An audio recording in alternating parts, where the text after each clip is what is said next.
ওয়া ইন্নাকা লাআলা খুলুকিন আযীম।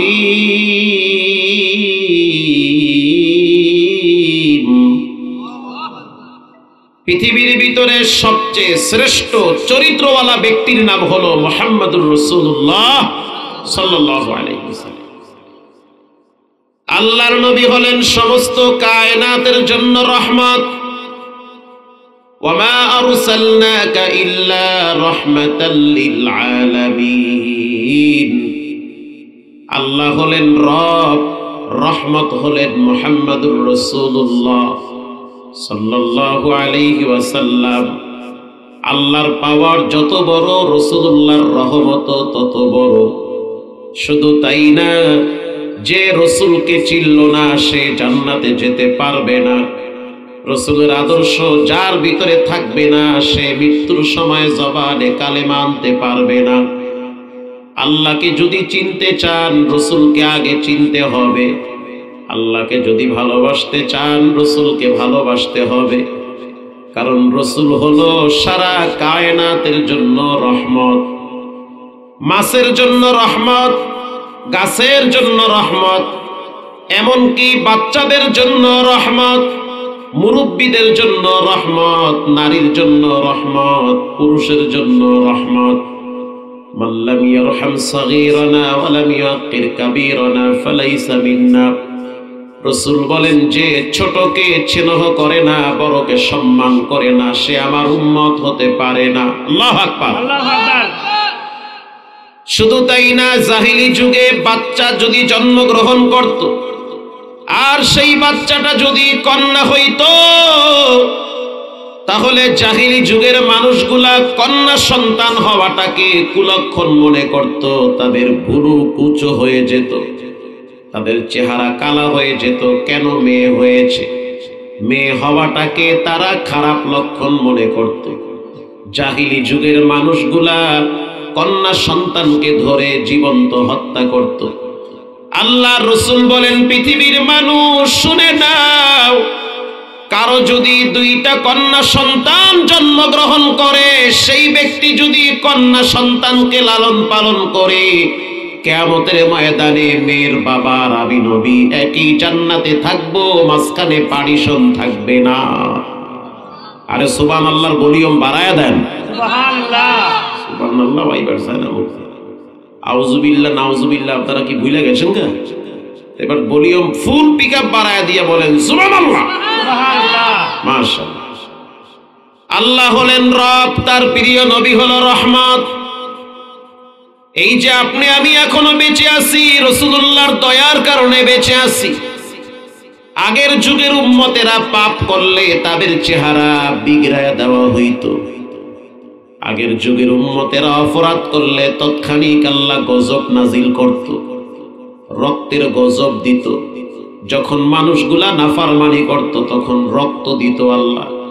খাবার খাইতে গেলে পাতিলায় রক্ত, ঘুমাইতে গেলে বিছানায় রক্ত, গোসল করতে গেলে পানিতে রক্ত।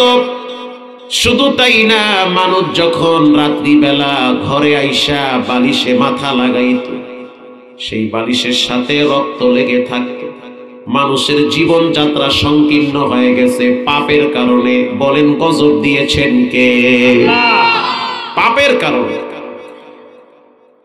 তদানীন্তন সময়ে নবীর আল্লাহর কাছে দোয়া করছে, মালিক এই গজব থেকে উম্মতকে বাঁচায়া দেন।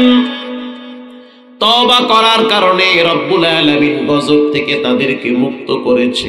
আবার তারা পাপাচারে লিপ্ত হয়েছে, জেনা, ব্যভিচার, হারাম সম্পর্ক, পরকীয়ায় লিপ্ত হয়েছে, আল্লাহর সাথে নাফরমানি করেছে, শিরকি করেছে, কুফরি করেছে। আল্লাহ রাব্বুল আলামিন দেরি করেন নাই, তৎক্ষণিক আল্লাহর পক্ষ থেকে উকুনের গজব শুরু হয়ে গেছে। খাবার খাইতে গেলে উকুন, ঘুমাইতে গেলে উকুন, বিছানায় উকুন, বালিশে উকুন, অফিসে উকুন, ঘরে উকুন, বাইরে উকুন, উকুন আর উকুন। মানুষের মাথায় উকুনে বাসা বাঁধতে বাঁধতে মানুষের উড়ায় নিয়ে যাইত। তাফসীরে এসেছে, আল্লাহ পাক কোরআনেও বলেছেন, আমি মানুষকে উকুনের গজব দিয়েছি। তারা আবার তওবা করছে, আবার উকুনের গজব থেকে বাঁচায়া দিছি। পরবর্তীতে আবার কিছুদিন পরে শয়তানের ধোকায় আবার নাফরমানি শুরু করলো। আবার তাদেরকে আমি রব ব্যাঙের গজব দিয়েছি। ব্যাঙ খাইতে গেলে ব্যাঙ, ঘুমাইতে গেলে ব্যাঙ, পকেটে হাত দিয়ে দেখে টেহা নাই, ব্যাঙ লাফায়। খুব মজা লাগে না? বিছানায় গিয়ে দেখে ব্যাঙ, গোসলখানায় গিয়ে দেখে ব্যাঙ, যেখানেই যায় সেখানেই দেখে ব্যাঙ আর ব্যাঙ। তদানীন্তন সময় নবীরা দোয়া করেছে, আল্লাহ এই গজব থেকে উম্মতকে বাঁচান। আল্লাহ রাব্বুল আলামিন তাদেরকে ব্যাঙের গজব থেকে মুক্ত করেছে। আবার কিছুদিন পরে আকাম শুরু করছে, আবার তারা রবের সাথে নাফরমানি শুরু করলো। আল্লাহ রাব্বুল আলামিন তাদেরকে বৃষ্টির গজব দিয়েছে। বৃষ্টির পানি কখনো কখনো আমাদের জন্য কল্যাণ বয়ে আনে, আবার কখনো কখনো আমাদের জন্য গজবের কারণ হয়।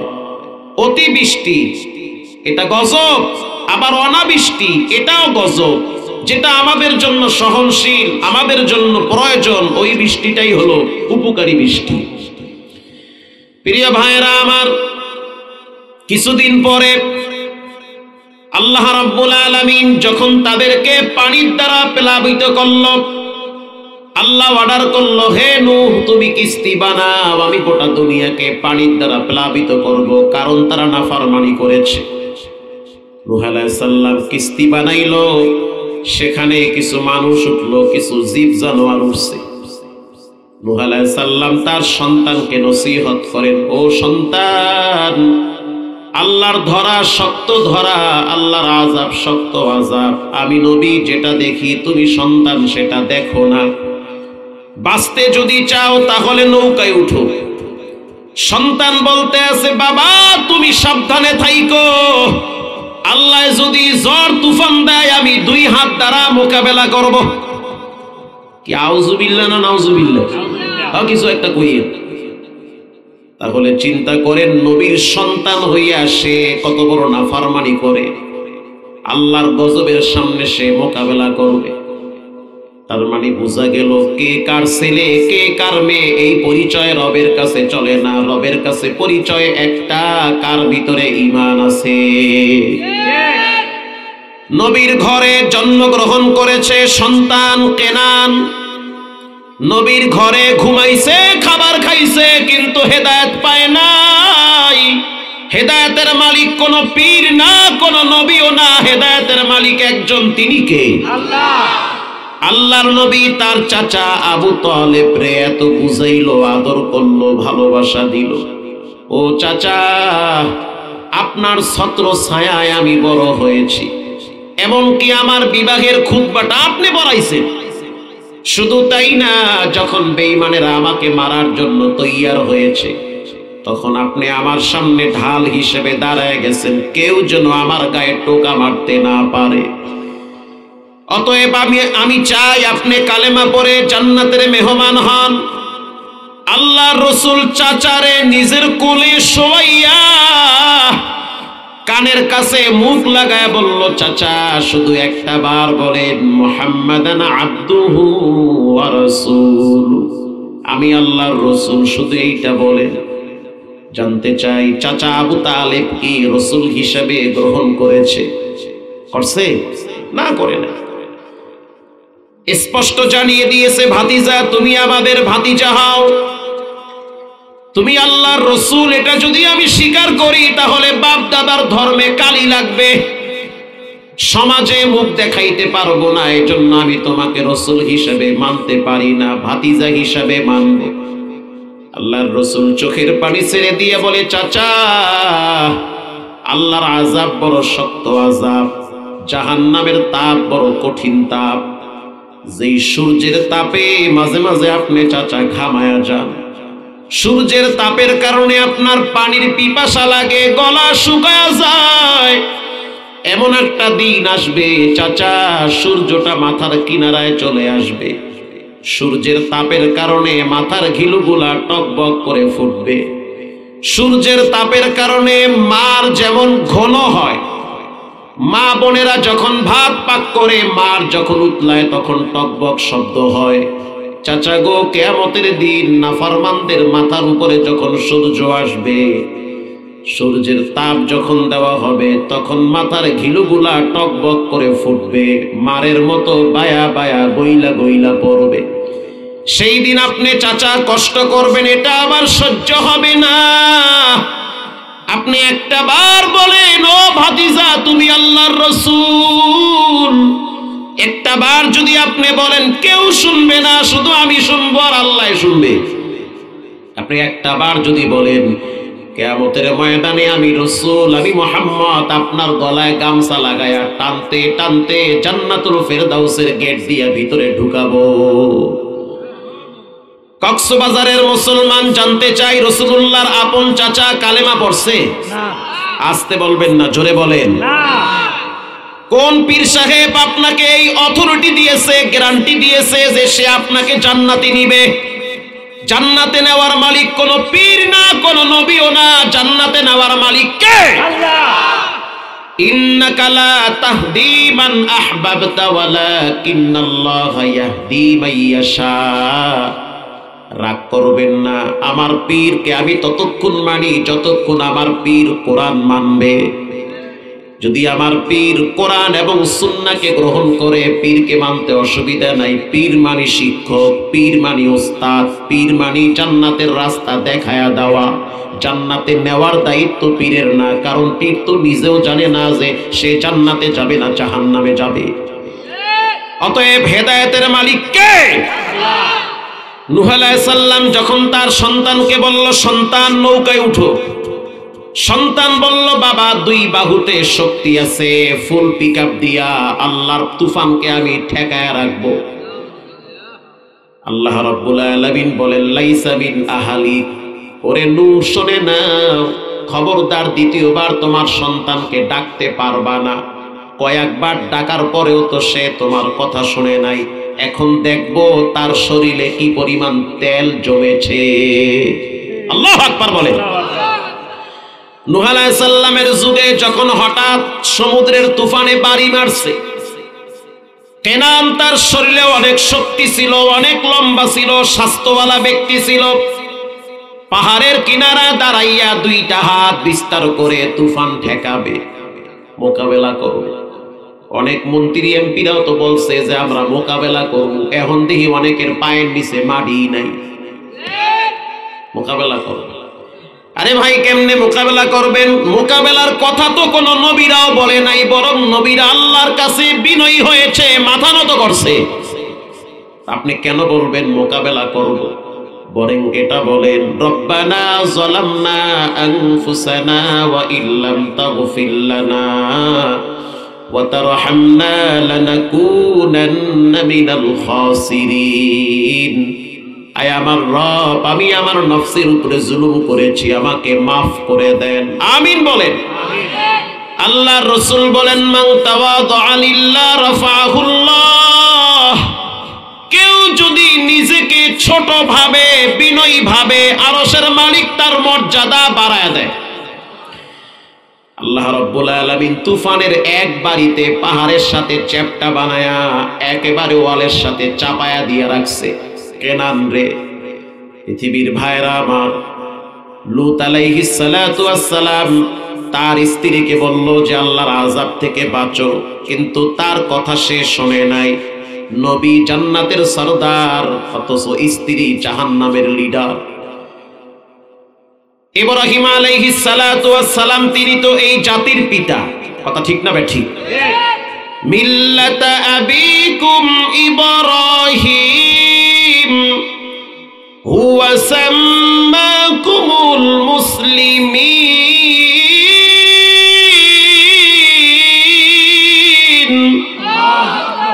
আওয়াজ দিয়ে কণ্ঠ ছেড়ে স্পষ্ট ভাবে বলেন আল্লাহু আকবার। গতকালকে সীতাকুণ্ড একটা মাহফিলে গেলাম, সব যুবকরা, অনেক বড় আয়োজন। ওয়ালে ওয়ালে লেখা দেখলাম, সৃষ্টি যার আইন চলবে তার। এই লেখাটা না হইল আমি 20 জায়গায় দেখছি, সৃষ্টি যার আইন চলবে তার, জমিন যার আইন চলবে তার। তন্ত্র মন্ত্র বুঝি না, এই জমিনে কোরআনের রাজ কায়েম করতে হবে। অনেক নেতা নেত্রীর আদর্শ দেখেছি, শাসন দেখেছি, শাসন হয় নাই, শোষণ হয়েছে, জুলুম হয়েছে, মানুষকে কষ্ট দেওয়া হয়েছে, সব দেখা শেষ। এবার কোরআনের বাংলাদেশ দেখতে চায়। কথা আরো জোরে বলবেন, ঠিক না ব্যাঠি? প্রিয় ভাইরা আমার, এই জমিনের ভিতরে যদি রাসূলুল্লাহর একটা আদর্শ বাস্তবায়ন থাকতো, তাহলে কোন চোর চুরি করে এ দেশের সম্পদ বিদেশে পাচার করতে পারতো না। আল্লাহর রাসূল বলেন, চুরি করলে হাত কেটে দাও। যদি আমার মেয়ে ফাতেমাও চুরি করে, তার হাতটাও কেটে দাও। নবীর পরিচয় দিলে চলবে না। আল্লাহর বিধান, আস-সারিকু ওয়াস-সারিকাতু ফাকতাউ আইদিয়াহুমা। নারী হোক পুরুষ হোক, কেউ যদি চুরি করে, কোনো কথা নাই, মামু বাড়ির জোর দিয়া বিচার মাপ করানো যাবে না, ডাইরেক্ট গোড়ার থেকে হাত কেটে দিতে হবে। এরকম একটা আইন যদি পার্লামেন্টে পাশ হয় যে চুরি করলে হাত কেটে দাও, বিশ্বাস করেন কক্সবাজারের মানুষগুলা দরজা খুলে কোটি টাকার সম্পদ ঘরে রাখবে। কোন মায়ের সন্তানের শক্তি নাই ওই ঘরে হাত দেওয়া। এজন্য আপনাদেরকে দৃঢ় প্রতিজ্ঞাবদ্ধ হওয়া লাগবে। সব নেতাদের চরিত্র দেখছি, আদর্শ দেখছি, প্রত্যেক নেতার চরিত্রের ভিতরে কলঙ্কের দাগ আছে। প্রত্যেক নেত্রীর চরিত্রের ভিতরে কোনো না কোনো কালি আছে। এবার সব দেখা শেষ। এবার আমরা রাসূলুল্লাহর জীবন আদর্শ দেখতে চাই। আল্লাহর নবী তিনি শুধু ধর্মীয় নেতা ছিলেন না, তিনি একজন রাষ্ট্রীয় নেতা ছিলেন। আল্লাহর নবী পার্লামেন্ট কায়েম করেছে, আল্লাহর নবী রাজনীতি করছে। ও মুসলমানদের সন্তানেরা, যুবক শুনে নাও, নেতা নেত্রীর পিছনে রক্ত দেওয়া যাবে না, জীবন দেওয়া যাবে না। জীবন আর রক্ত যদি দিতে মনে চায়, এই জমিনে কোরআনের আইন প্রতিষ্ঠার জন্য রক্ত দেওয়া লাগবে, জীবন দেওয়া লাগবে, প্রয়োজনে আরেকবার যুদ্ধ হবে। এটা হলো স্পষ্ট ঘোষণা। কারণ এই রক্তের দাম আছে, জীবনের দাম আছে, সময়ের মূল্য আছে। কার রক্ত কারে দেন, কার সময় কারে দেন, কার জীবন কারে দেন। অনেক যুবকরা আছে প্রেমিকার প্রেমে পাগল হয়ে গলায় দড়ি দেয়, আত্মহত্যা করে। তোমার জীবনের মূল্য কি এত কম যে আর একজন মাইয়ের লেগে তুমি গলায় দড়ি দিয়ে মরবা? কেউ আছে বাথরুমে গিয়ে হারপিক খাইয়া অজ্ঞান হইয়া থাকে।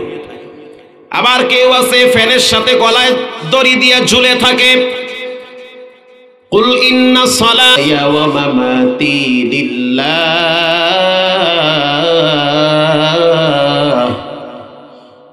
ওয়া মামাতি লিল্লাহি রাব্বিল আলামিন।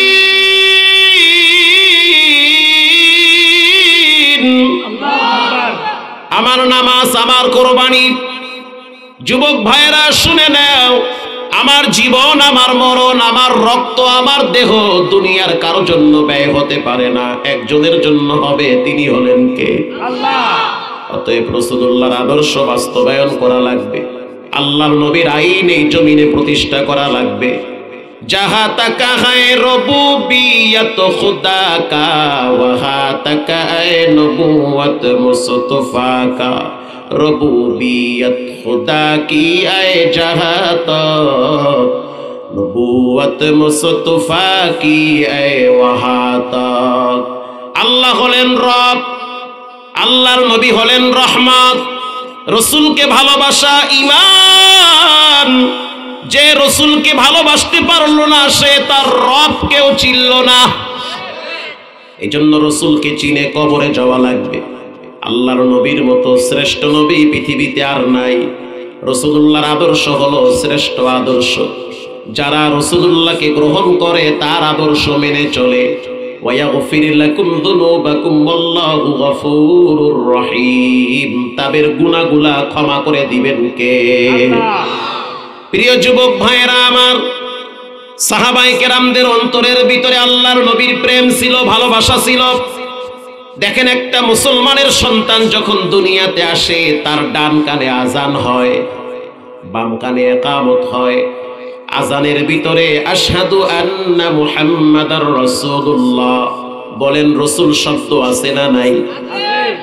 ইকামতের ভিতরে আশহাদু আন্না মুহাম্মাদার রাসূলুল্লাহ বলেন, রাসূল শব্দ আছে না নাই? যখন একটা মানুষ হঠাৎ মারা যায়, এই ঠান্ডার ভিতরে গোসল করাইয়া 3টা কাপড়ের প্যাকেট বানাইয়া এই ঠান্ডা মাটিতে যখন টান টানায়া শোয়ায় রাখে, এরপরে যখন ইমাম সাহেব দাঁড়ায় যখন জানাজা পড়ায়, জানাজার ভিতরে তাকবীর আছে, তাকবীরের ফাঁকে ফাঁকে দোয়া আছে না নাই, দুরূদ শরীফ আছে না নাই, দুরূদ শরীফের ভিতরে পড়া হয় আল্লাহুম্মা সাল্লি আলা মুহাম্মাদ, বলেন মুহাম্মদ শব্দ আছে না নাই। এরপরে যখন লাশ কবরে নেওয়া হয়, লাশ কবরে রাখার সময় মানুষ দোয়া পড়ে বিসমিল্লাহি ওয়া আলা মিল্লাতি রাসূলিল্লাহ, বলেন এখানেও রাসূল আছে না নাই। জন্মের পরে নবী আপনার কানে, মৃত্যুর পরেও কবরেও নবী কানে। অতএব যদি সেই রাসূলকে না চিনেন তাহলে সবচেয়ে বড় ভুল করবেন। মৃত্যুর পরে লাশ কবরে নামানোর পরে যখন মাটি দিয়ে বাঁশ দিয়ে সবাই যখন বাড়িতে যাবে, ফেরেশতা আয়েশা প্রশ্ন করবে, বলো তোমার রবের নাম কি? মান রব্বুকা, তোমার রবের নাম কি? উত্তর আসবে রব্বি আল্লাহ, আমার রব একজন, তার নাম কি?